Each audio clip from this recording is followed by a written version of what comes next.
All right, here we go. Question number 2 from our 1316 homework number 2 in MyLab Math. Here they want us to match each function to one of the graphs. And you can see that we have 10 functions. Down here we have 10 graphs.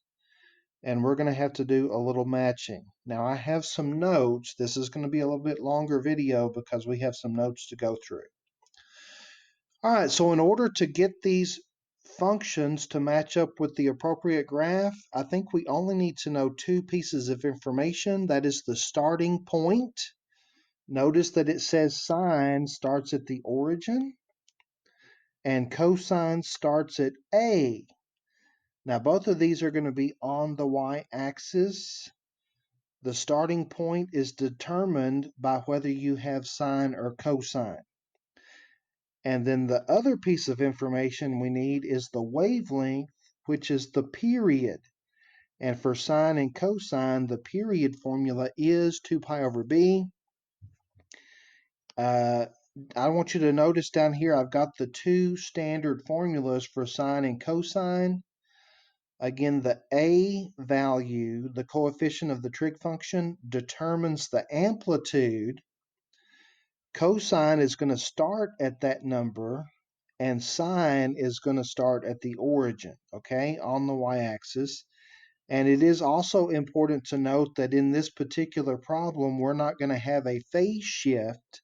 If we did, this would work a little bit differently, but there's no phase shift. The reason we know that, in order to have a phase shift, you have to have a value for C. C is the number that is added or subtracted after the x. And if you look at all of our equations, you're going to notice that none of these functions have a C value. So we are not going to have to worry about having a phase shift, okay? But we are going to need to worry about the amplitude and the coefficient of x, which is B. That is going to influence the wavelength, the period, okay? So let's get started. The first thing I notice over here in my list of functions is that I only have 3 functions that have a coefficient of 5. 5 sine of 2x, 5 cosine of 2x, and negative 5 cosine of 2x. None of the other functions have a coefficient of 5, and that means that I need to look for a graph that goes up to 5 and down to negative 5. Notice that none of these first 5 graphs go up to 5. They all go up to 2. Here we go. These last 3 graphs have an amplitude of 5. Okay, so what do our notes say? It says that a sine function will go through the origin. So, which of these 3 graphs goes through the origin? Only this graph here. So this is going to have to be my sine function. And there is only one of those. So this function has to go here. This is my sine. These other 2 are going to have to be my cosine. Notice that one of them is going to have to start off with a positive 5 and the other one starts with a negative 5.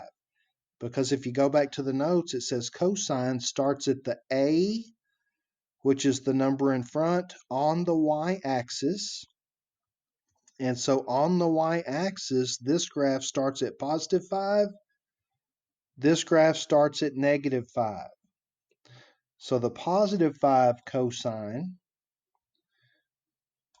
is going to have to be this graph. Again, it's cosine because it doesn't go through the origin.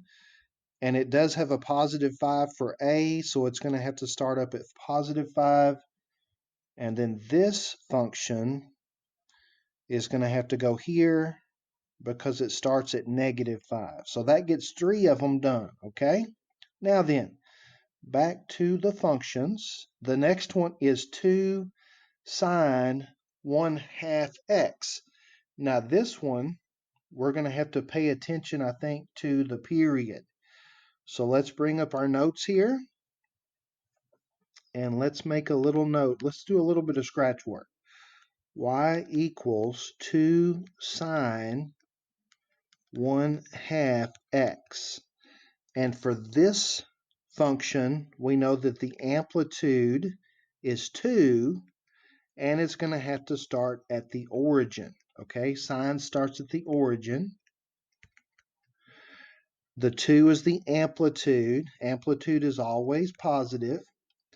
And the period, which is the wavelength, is going to be 2 pi over b. B is a half. And we're going to have to do a little keep, change, flip. So to get the period for this function, we're going to have to multiply by the reciprocal. Instead of dividing by half, we can multiply by the reciprocal. And we can see that our wavelength has to be a distance of 4 pi. So let's see if we can find a graph that goes through the origin and has a period of 4 pi. Origin, okay, so here's an origin, and it has an amplitude of 2. It goes up to positive 2. So it's going to make a hill and a valley, and that is one wavelength. A hill and a valley, that's one complete cycle. That's one period, and the period here is 4 pi. So this function is going to have to go with this graph. Got it? It's a sine. It goes to the origin. The 2 in front is positive, so it goes up to positive 2 first. And it makes a complete wave in a distance of 4 pi, which is what we calculated, okay? So now the next one is the exact same function, but this one starts at negative 2. Now the difference is if it has a negative 2 in front of the sign, that means it's going to go to negative 2 first. It's a sine, so it starts at the origin. The b is a half, and we just calculated if b is a half, the period is 4 pi. But this one's going to go to negative 2 first. So going through the origin, this one's already denoted here. Right here, starting at the origin, it goes down, up, and down. Makes a complete wavelength in a distance of 4 pi. And if we want to zoom in, we can see that a little bit better, that there's 4 pi. But it goes down to negative 2 first and then up. Going through the origin, this function is going to have to be this graph, right here. A little bit hard to navigate sometimes. Next, 2 cosine a half x. So again, since the coefficient of x is a half, the period is 4 pi. Cosine starts at the number in front. So here I need a graph that starts at positive 2 on the y-axis, just like this graph, and travels a complete wave in a distance of 4 pi. So that's going to be this graph here. It starts at positive 2. That's at the hilltop, and you can see it goes down and up and completes a cycle, a wavelength in a distance of 4 pi. And so this function goes with this graph. And one more time, we have a wavelength of 4 pi because the coefficient is a half. Cosine starts at the number in front. So this time we need a graph that starts at negative 2 on the y-axis, much like this graph here, starts at negative 2 and makes a complete cycle in a distance of 4 pi. And so this function goes with, come on, that graph right there. We only have 3 more to go. And these all have a coefficient of pi over 2. I wonder what that means. Let's do some scratch work. All right, so here we go. We have y equals, I'm going to do the first equation, 2 sine pi over 2x. And here the coefficient of x is pi over 2. So I know that the period is going to be 2 pi over b. And b in this case is pi over 2. And again, we're going to have to do a little keep change flip.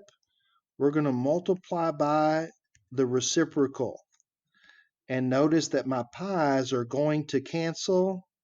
2 times 2 is 4.